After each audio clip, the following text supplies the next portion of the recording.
Maricopa County gets singled out as one of the places in the country to watch in terms of evictions. As you know, our justice courts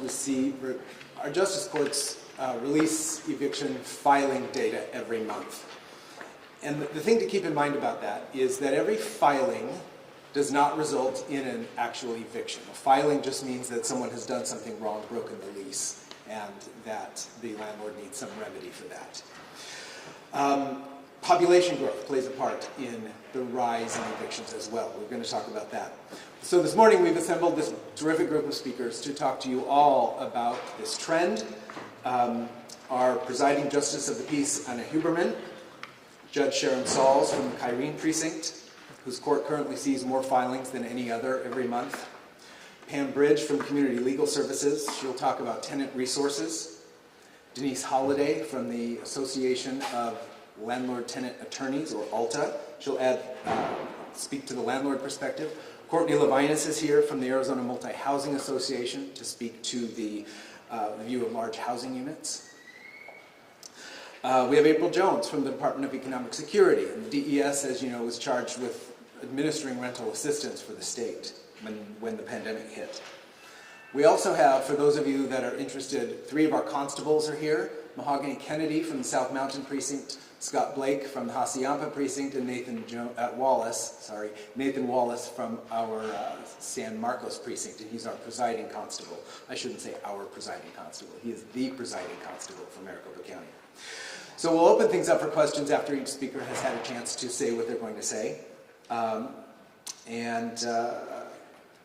wanted to start then with Judge Huberman. Please come up and talk to us about what's taken place in the last couple of years and where we appear to be headed.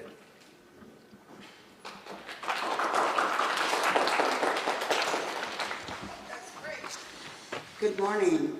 Thank you for coming. I have been a Justice of the Peace. This down. You're calling me short. Oh.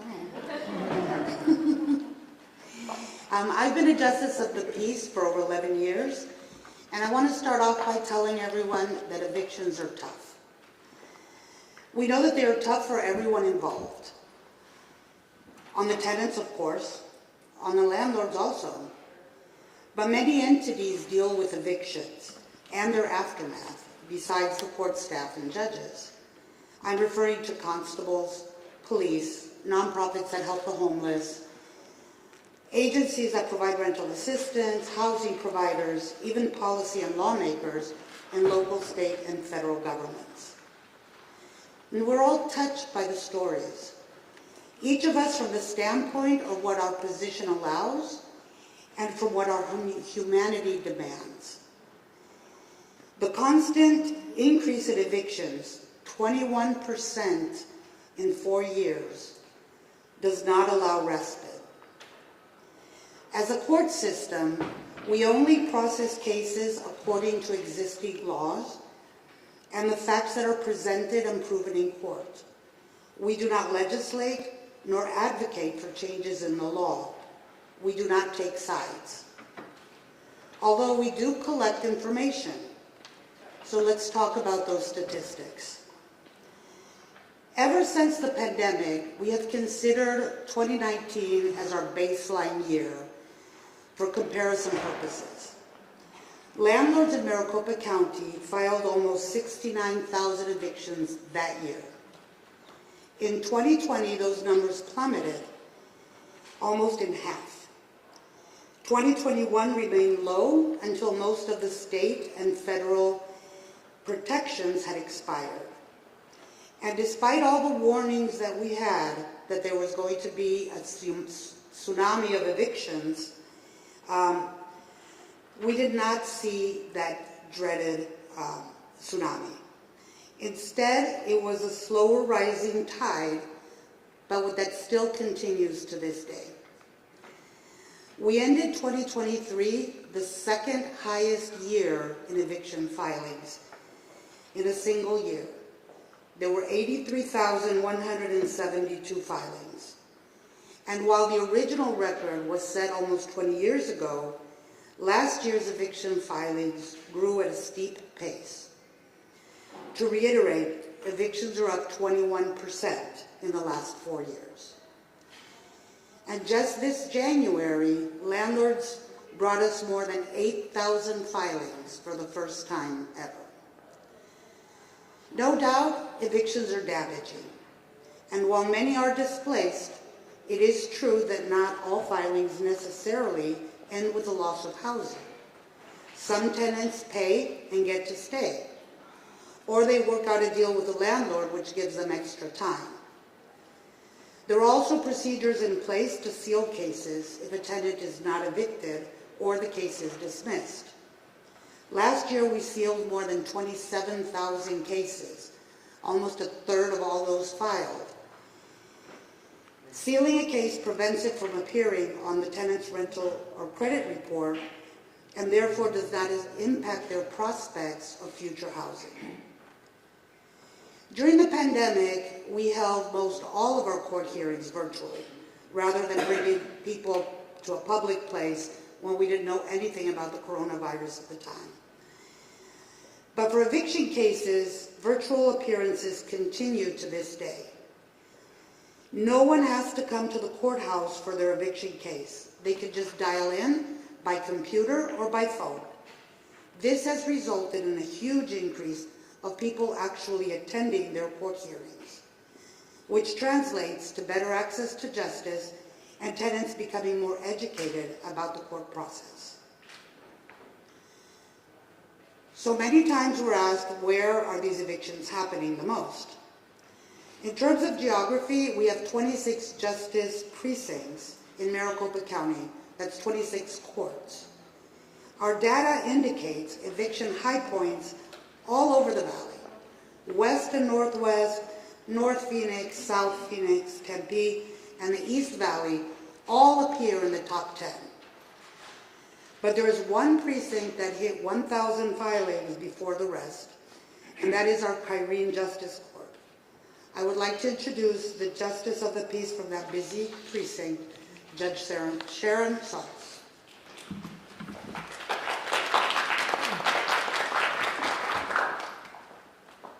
Good morning, everyone. Thank you all for coming. Yes, I am the judge at the Kyrene Justice Court, as Judge Huberman stated.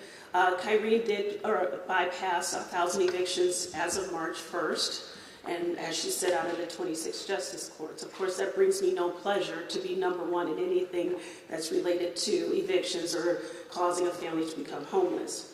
I want to make sure you guys know that my background is in housing. I have about 20 years in housing, starting at the City of Arlington, Texas Housing Authority, Maricopa County Housing, Section 8 Housing here in Phoenix, and I also have a background in fair housing and landlord and tenant law, 15 years of landlord-tenant.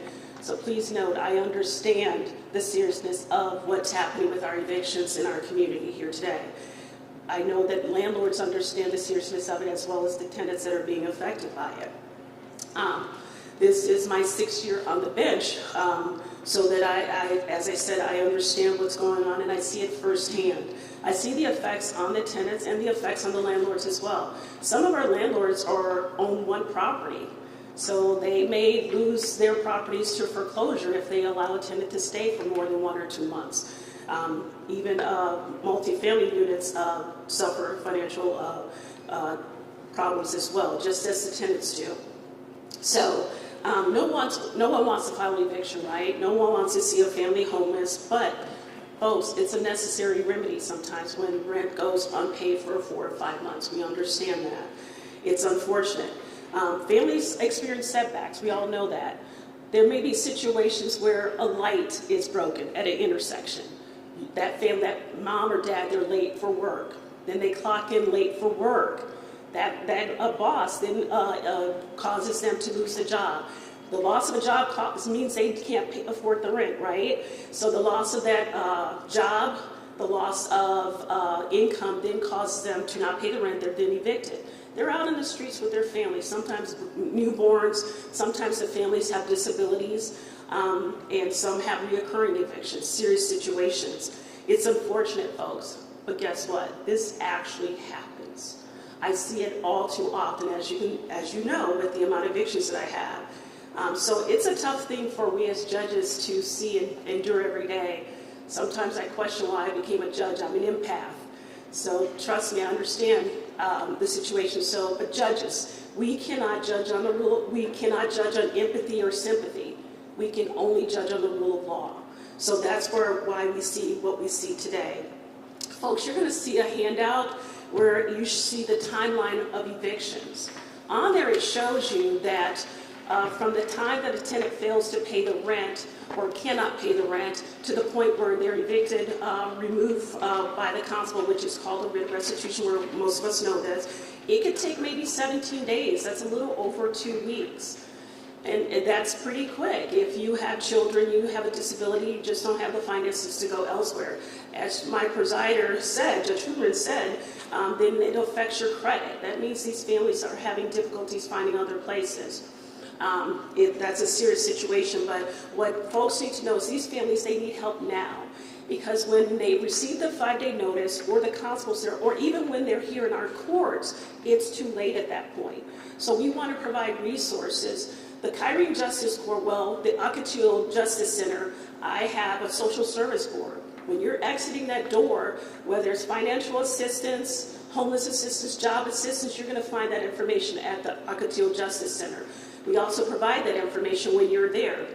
One thing that I like to do at the Kyrene Justice Court when I'm doing evictions, or it's an order of protection, whatever it is, I'm going to provide those resources. I may be the one that makes that judicial decision, but you're going to leave the court with information that may be beneficial to you.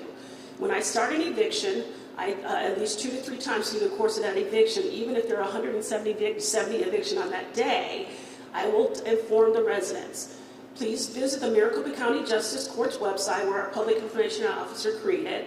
You will find information on your rights under evictions, how to seal your record, just as my presider stated, and where you can find financial resources. So I never leave any tenant without information before they are off the line or they leave the courtroom that day. So with that being said, I want everyone to know that courts are providing the assistance that we can within the realms of the law. But I'm going to end here. I want to introduce our next speaker, who is Cordy Levinas, who's here representing the Arizona Multi-Housing Association. Welcome.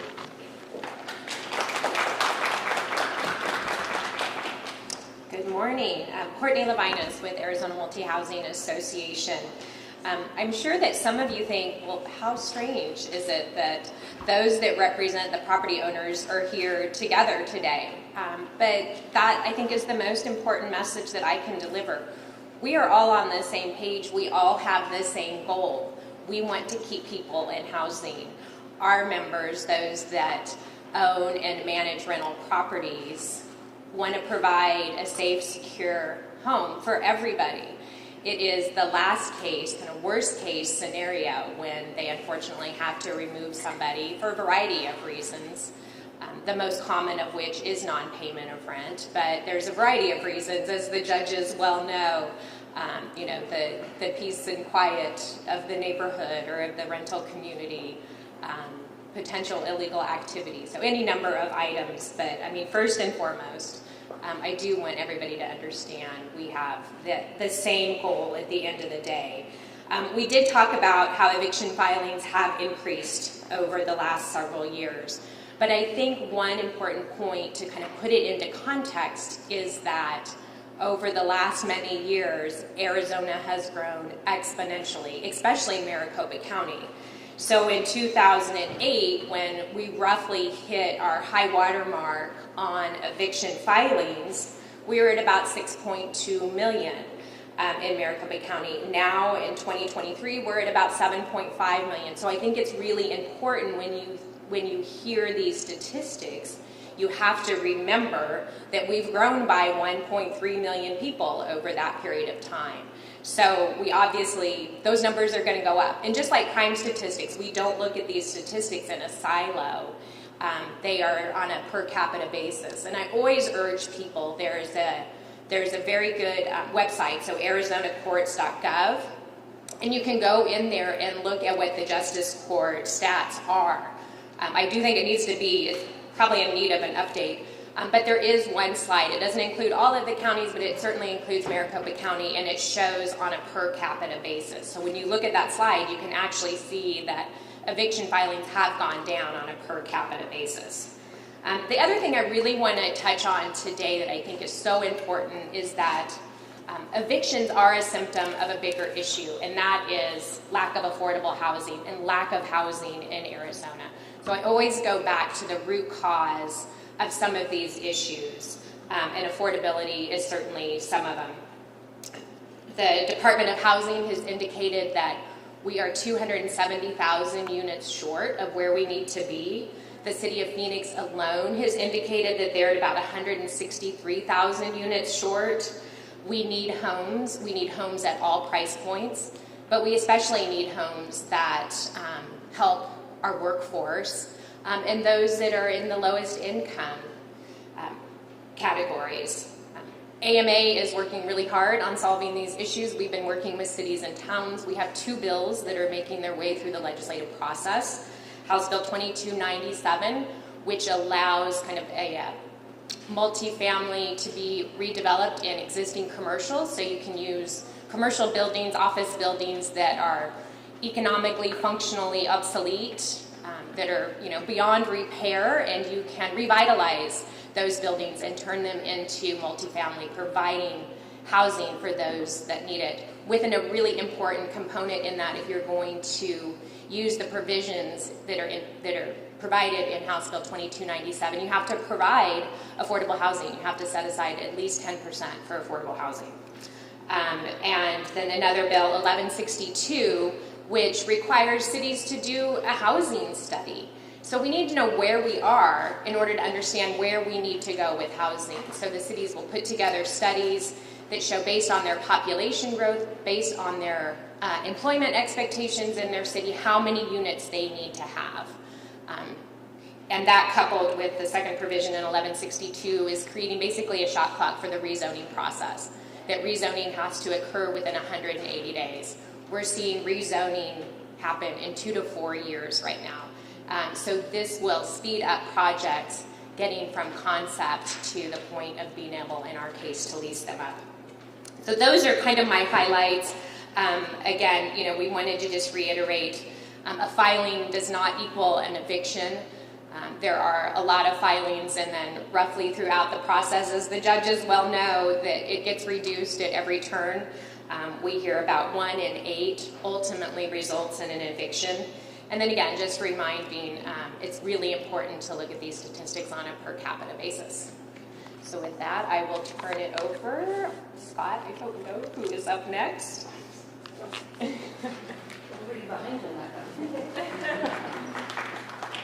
Hi everybody, I'm Denise Holliday. I have the pleasure of kind of being in a unique position. So in my personal world, I'm a landlord attorney, have been for about 3 decades. In my professional world, I belong to this really amazing organization. We have some people here today that belong to that organization called ALTA. That is the Association of Landlord Attorneys and Tenant Attorneys. You think that's got to be kind of odd. How do you meet? About 20 years ago, we decided we needed to stop fighting with each other and really learn from each other. I need to hear you. I need to know what your concerns are. And so that's why we created this organization. I work very closely with Pam. Will be up next. We work really closely to hear what are the problems that your people are experiencing. So she represents a lot of tenants. I represent a lot of landlords. Our group can get together and we can increase the education of our professionals so that not only do we know what the law is and keep them up to date on that, but we can work together and find out where are the resources, what's happening, how is that changing, what can we do to make that a better process. Remember, I represent landlords who they get about, out of every dollar, about 9 cents before the pandemic was their profit. Did you know that? 9 cents. And so when the pandemic hit, I'm just going to give you some numbers that I got from my clients last night. Building materials up 63%. Fuel up 60%. Make-ready expenses, that's the cost to paint, clean, fix the carpet, all of those things, 73%. Labor costs, we all know labor is a huge issue because it's a shortage, but also up 36%. And insurance, which should surprise all of you, 100% increase in the insurance costs. So what happens necessarily is that rents are going to go up. Remember, my clients are in a contract for a 1-year period. A grocery store can increase that price tomorrow when they have to pay more for those apples. The landlord can't, right? They have a 12-month contract. Most leases are 12 months. So this is something that is necessarily increased. We have a shortage of housing, as Courtney just discussed. We are at 98% occupancy. That is desperate, by the way. We need to be much lower than that, and here's why. If we don't have housing, they don't have jobs, right? They can't come here and take a job if we can't provide housing for them. And so one of the things that my organization does is we work with the legislature and other organizations like with Courtney to help create laws or at least have a conversation about that. I commend the legislature for working with those groups to come up with some great affordable housing opportunities. You may not know affordable to you, may not mean the same word to me. We hear affordable and we're like, boy, housing's not affordable, it's terrible. Affordable housing is actually a category of housing. It's subsidized housing provided by different agencies, maybe by the state, maybe by the feds. But also we have what we call workforce housing. We have beautiful communities all over the valley. We also need some workforce housing that are not the luxury housing. We need all of the spectrum of housing. And so one of the reasons I wanted to speak to you today is to let you hear us and hear my organization, that we are here and we, for more than 2 decades, have worked together to really make a better Arizona housing market so that our investors come and bring money and work with us and invest in us, but also provide good, affordable housing and quality housing for all the people who want to come and make Arizona their home. And Pamela Bridges from CLS is next.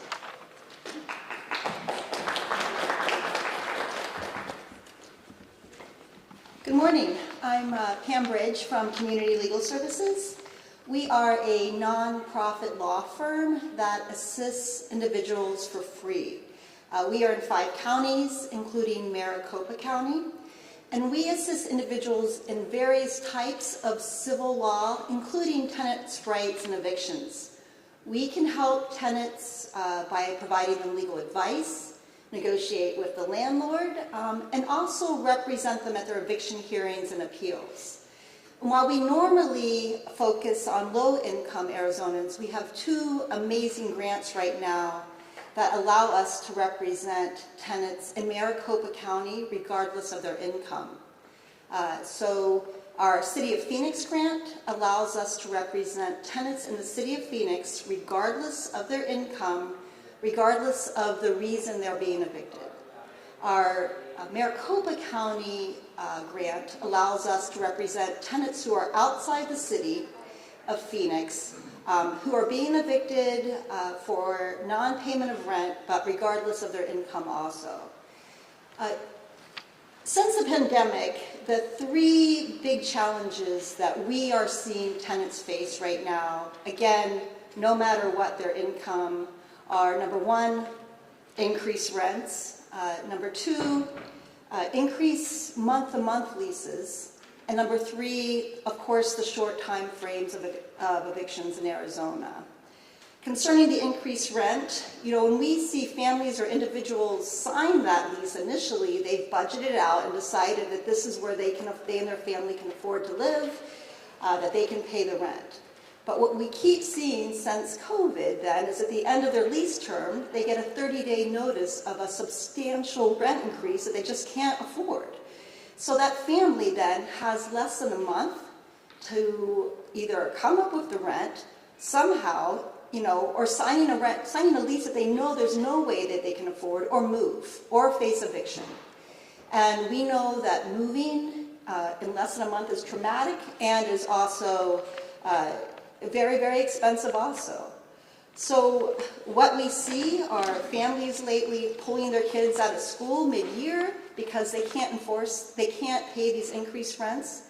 CLS has seen a lot of senior citizens, an increase of applicants who are senior citizens who are on fixed incomes, who have been in stable housing, who now are getting rent increases that are forcing them to find some affordable housing somehow in less than a month. And then we're seeing even teachers and public servants now who can't afford to live where they work.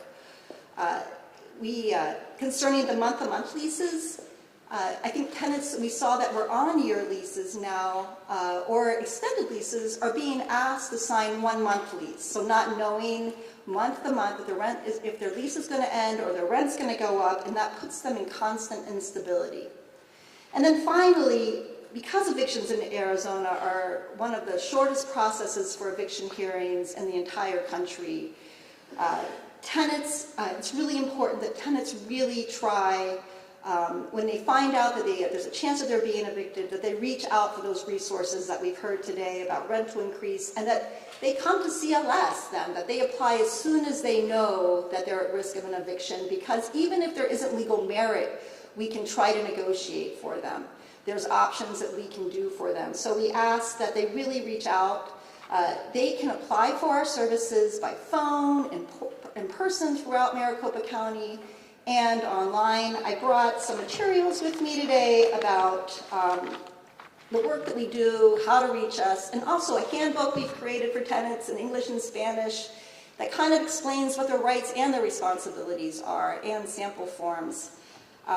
Again, Community Legal Services is here for tenants, and we just ask and like to get the word out that we are here, that there are options tenants can do, and they apply for our services as fast as possible.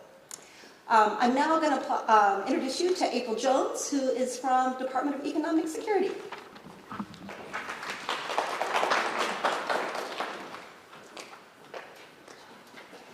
Thank you, Pam, and good morning, everyone.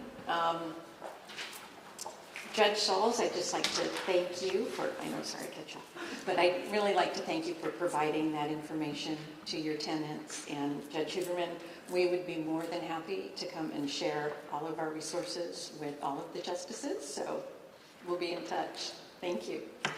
I'm here with a little bit of good news today. As many of you might know, DES has over 60 programs and services that we provide to Arizonans throughout the state. And as we've heard, rental costs are rising, eviction, all of the things that are happening. We want to help those individuals and their families remain in their homes and maintain their independence. And so we want to talk about the Arizona Rental Assistance Program, or known as ARAP. And that's DES's program to support households that are experiencing housing instability and those at risk of eviction. And so low-income families with children under the age of 16 or seniors, 60 years and older, qualify for this assistance. So I want to make sure you understand that eligibility requirement. Now, eligible households can receive up to 3 months of rent, a one-time payment, and it's up to $10,500 per family. Assistance can be used to pay past due rent, to pay for deposits, and to pay for late fees and penalties. If someone's already taken advantage of the ERAP program, the Emergency Rental Assistance Program that was provided through federal funding, they would not be eligible for this funding, the ARAP funding. But we want to make sure that they have access to all the other resources that we provide. So we request that they go to our website, des.az.gov. I wanted to make sure I got it right. We've changed it. And then, of course, for the ARAP, it's des.az.gov/ARAP. And they can also visit a local community action agency. They also will have information and provide resources as well. And then I just wanted to note that we also have our, 2-page flyer and then our postcards with information on there, and also access to the website. There's a QR code for the website. So thank you for the opportunity to be here today. We appreciate it, and we're happy to help in any way that we can. Thank you, Scott. Okay. So our speakers are, if you have questions, please shout them out. If you know who you want to ask, go ahead and say that, and they'll just come up here and answer your questions one by one, however you want to handle that. Catherine. What is the ARAP program new? Yes. How much is it funded? Yeah. April, would you like to come up here? Sorry. I guess I should have just stayed. So we're trying to push out as much funding as possible, but we definitely have enough funding through June. Okay. Yeah. Any other for me before I go sit down? Is there any of the emergency rental assistance? Has that all been spent? My understanding is yes. there a wait list for funding like that? Typically, how long does it take for people to get that money if they apply? Currently, eligibility is determined within 0 to 3 days. So, yeah. With eligibility, do tenants have to have already had an eviction notice in order to qualify? No. So it is rental assistance if they know that they're already going to be in arrears or have any issues, they can apply. Yes. One of the issues that I've seen, I'm Shauna with the Arizona Fair Housing Center. One of the issues we've seen with the ERAC payments is that the landlords are not willing to take third-party payments or assisted payments, or they have a PO box and they have no mailing address. So is there a way that tenants can still pay their rent without that barrier? Yes. Yes. Okay. I have an expert here with me today for those questions. Yeah. Do you want to speak to that? Or? Go ahead, please do. Introduce yourself. Good morning, I am Elisha Gonzalez. I am the administrator for the ARAP program. In regards to payments, the landlords do not have to participate. As long as the tenant applies and has a checking account, has an ACH, what we call it, we will send that payment directly to the tenant so that they can then pay the landlord directly.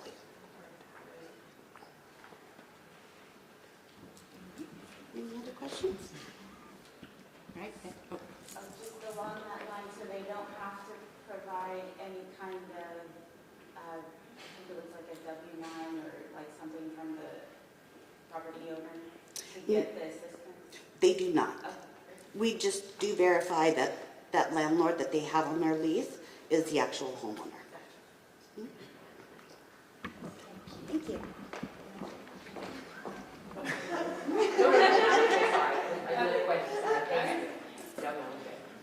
Go ahead, Pam. My question is different, sorry. Okay. Sorry. I just wanted to, so we hear in court a lot of tenants who said that they've applied for rental assistance, that they call, we get a lot of questions about the landlord won't give us the W-9, I can't get a copy of the lease, and so they can't verify the, so it seems that from the one hand, we're talking about two different programs, right? So your program is different than the one that requires the W-9s? No, same program. So the W-9 is needed for when the landlord applies. So the landlord actually has to provide that W-9. And that's just to make sure that they are the legal owners. With what we have done now is as long as we have a written signed lease, that is all we need from that tenant in order to be able to review it and make that determination. We do hear a lot of tenants don't have their lease. I mean, I'm just telling you things that we Yes. hear in court.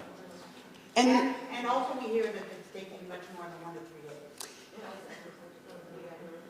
yes, the eligibility, we've actually hit that mark this week, which is amazing. So it does take a little bit longer for the payments because we do have to let them process. We don't process payments on the weekend, so it takes about 4 days from the time that we approve an application to the time that the tenant receives that payment. Property under help for residents apply, property under apply to do it for residents apply? So the landlords can apply. What will happen is when we receive that application, we actually will notify the tenant that their landlord has applied. The tenant does have to do their own application though. When did the program start? It started October 13th.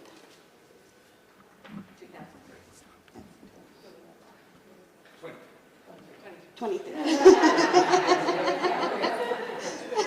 been around as long, y'all don't know it? And then just one other thing to confirm, you mentioned if the landlord applies, they have to W-9. So can they apply, is that what you're talking about? They can apply, but then the tenant has to do the follow-through? Correct. We have to have 2 applications. Okay. If the landlord. If the landlord applies, yes. But even, sorry, just to clarify, but even if it's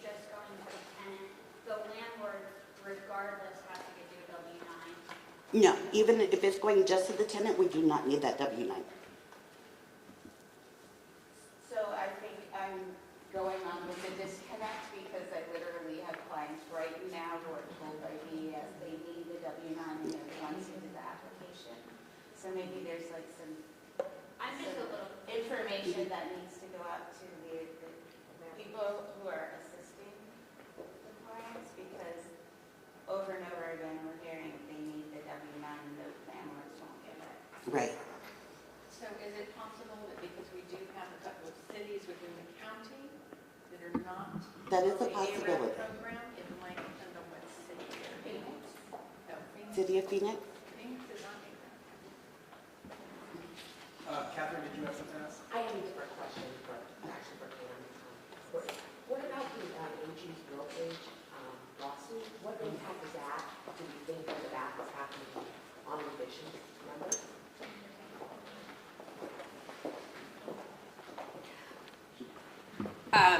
The RealPage lawsuit that involves 9-10 property owners here in Arizona. Since it's ongoing litigation, we really can't comment on it.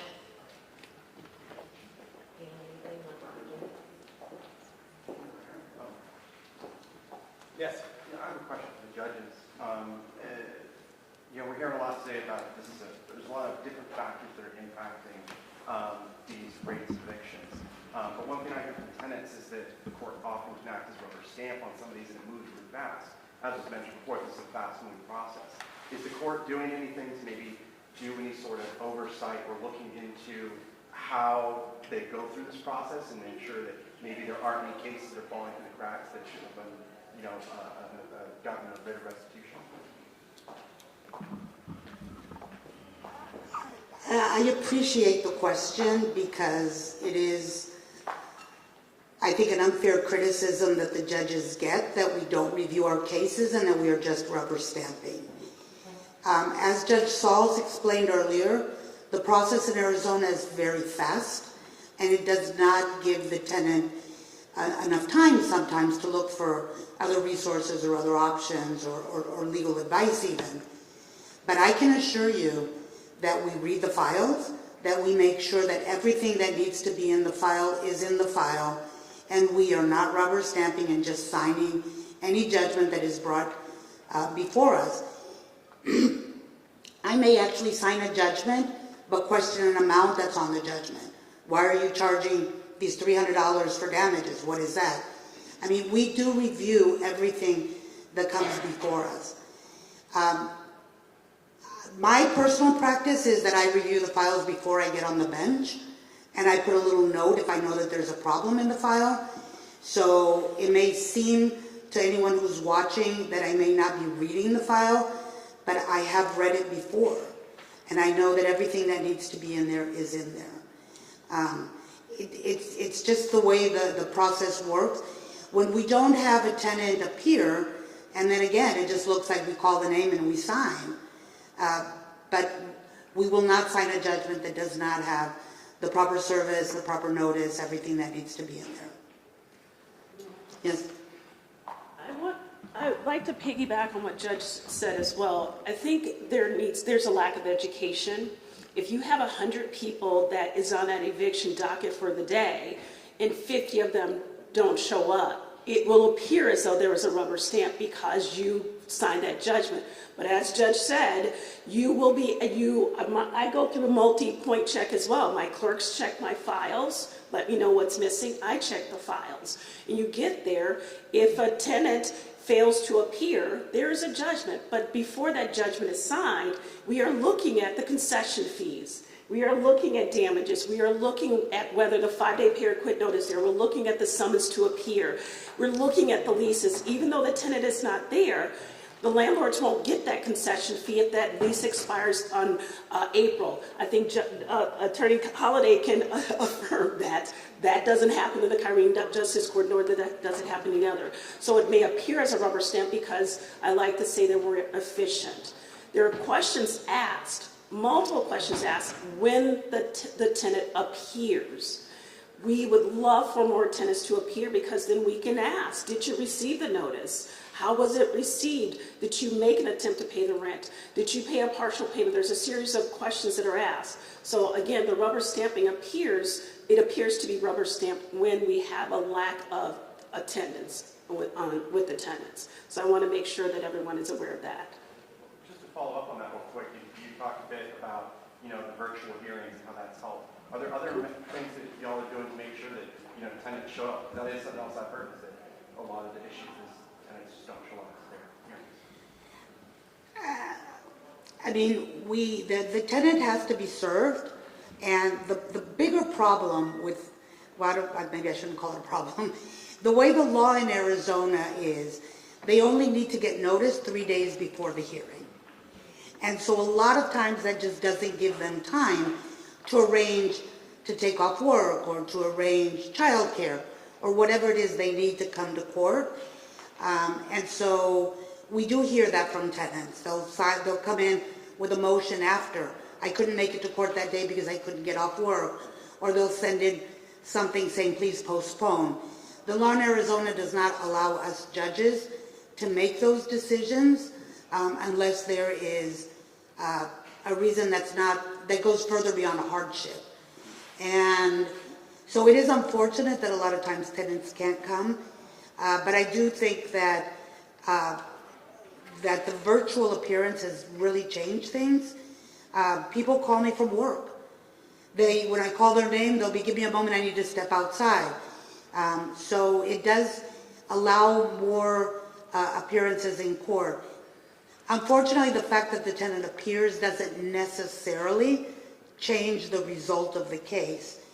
But for us, and I think Judge Sauls will agree, the fact that we can give them information, that they can walk out of court knowing what is coming or what they can do, I think that's essential.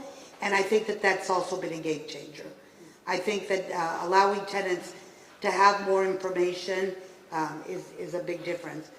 I did want to say, based on other comments, one of the things that we hear all the time in court, tenants don't know what their leases say. They sign these 50-page leases, and they were told initial here, and in the end they don't know. They didn't know that they had to pay back the rental concession, or they didn't know that the late fees were going to start on day 2 instead of day 5, or whatever it is. And so a lot of the issues that we hear from tenants are just have to do with not having that knowledge. Actually, tenants not having their leases. So I think there's a lot of things that can be done on other fronts before the tenant gets to court that could help in that sense. I would like to also share that when we're there for evictions, we're pretty much at the last point of it. Judges have no information on who's coming and how to communicate with them. We can't have ex parte conversations. We cannot call the tenant and say, are you showing up today? So I want to make sure that people understand what our roles are. We see them or we don't see them the day of court. Yeah. How open are the courts to implementing eviction diversion programs that would require moderation or mediation prior to the court date? I mean, you use the word require. I think that they would have to be through a rule change or through a legislative change to make it a requirement. But I think that we've been in meetings. We have Judge Driggs, which is our associate presiding judge, is here also. And the three of us have been in meetings about diversion programs. Hopefully something can be worked out, and we are open to anything that would be helpful. I have a curiosity on the type of training that judges receive. I'm an organizer. We were with a tenant in court a couple of weeks ago, and just watching, on the virtual courtroom, it was really apparent that, and I won't say which judge, but it was really apparent that people weren't walking away with the understanding of what was actually going to happen that next week. And it was shocking to us on the call that where they're supporting our neighbor, that folks were leaving without saying, you will be locked out. You you will not have access to your home in so many days. Like those things weren't being said in the courtroom. So I'm wondering what sort of like preparation judges are receiving in order to actually communicate to people what is actually going to be occurring and the gravity of it. I think that's a great question, and I'm going to defer that to later, because the purpose of today is to talk about what happens before things get to court, really, and I want to really keep the focus on that. Caitlin, did you have a question? I just wanted to follow up a bit on, you were talking about the ability to review all cases, but you're also talking about this record number of filings. So is this, if you're getting 8,000 cases a month, is that sustainable at this level? Do you have enough resources to be dealing with all those cases? What impact does that have? So I could speak for myself personally, and I'm sure a lot of the other judges have been through the same. We are all each in charge of our calendars, so we can make whatever changes to the calendar are needed to accommodate what we need to accommodate. I used to do evictions only on Wednesday mornings. I now do evictions all day Wednesday. So I have set up my calendar in a way that will accommodate the number of cases and the fact that actually virtual hearings take longer. It is not, the conversations that we have with the tenants is different because they're not there in the courtroom, and it's like you have to tell the second tenant the same thing you told the first one. And so those things do take longer. I mean, does it take a toll on us and the staff? You know, probably. I wouldn't change that though. I mean, I'm happy that that's what's happening, that the tenants are getting that time and that they're being heard. So yes, possibly we do more hearings, we do more time, but we do accommodate it. You got anything to add? Jessica? I have a question, but it's probably for Someone else, all right. yeah. So probably for Denise. I'm hoping we can talk about this 2019 to now. So you know, I know there was we talked about population change being a possible reason for this. I don't think the population has increased by 20%. So what other factors might be into more eviction in this shorter time frame? That's what we see. Yeah. I think that Yeah. answered a little bit. I think she's referring to spike, the rapid changes. There's just a spike at the very end. Correct. Yeah. So obviously some of that is population related. As I mentioned in my remarks, it is also the lack of housing in Arizona that has driven up our rents. But to give you just some recent statistics, and these are high level, and we're happy to provide more information to anybody who wants it. But in the Phoenix area, occupancy actually now is at 92%. Post-pandemic, we hit like 97, 98, which is virtually no rentals available anywhere. It's basically just you're on a waiting list and you're turning units. So current occupancy in the Phoenix area is 92%, and we have seen rents decrease almost 4% over the last year. So it is a supply and demand. It is economics 101. The lower the occupancy, the lower the occupancy, that's going to be a driver on the rents. The rents are going to go down, or in some cases, concessions go up, where you get X number of months free, and that's what we're seeing in the market right now. That is not across the board in the city of Phoenix or in Maricopa County. It's very much by area, depending on where there has been a lot of construction and a lot of new build. Then just one follow-up question for everyone. Yeah. You're all here today. I've heard of a couple of bills. I've heard of this rental assistance program. Is there anything else that you guys are working towards to try to make or go in a different direction in the coming years? I mean, as I said before, the judges, we don't get involved in policy, so reverse the trend, but we would be glad to see that. Courtney's going to add a couple of final remarks, and then we'll close the news conference. If there's further questions, we'll be glad to address those separately. So one other thing that's interesting that AMA advocated for last session, it wasn't our legislation, but the Arizona Realtors Association forwarded legislation to eliminate sales tax on residential rent. Arizona is one of 2 states that allow their local jurisdictions to impose sales tax on rent. So you're paying tax simply because you rent your home versus owning your home. That will go into effect January 1, 2025, and that will save renters over $230 million annually. That is real money throughout the state of Arizona. Thank you. That's great. Okay, thank you all for coming.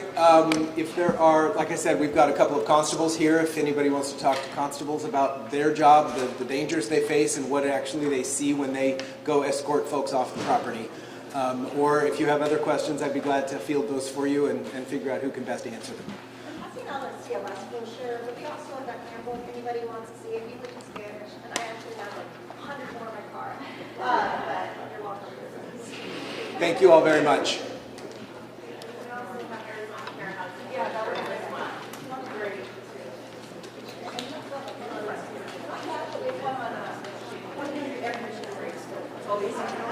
You clear to break down.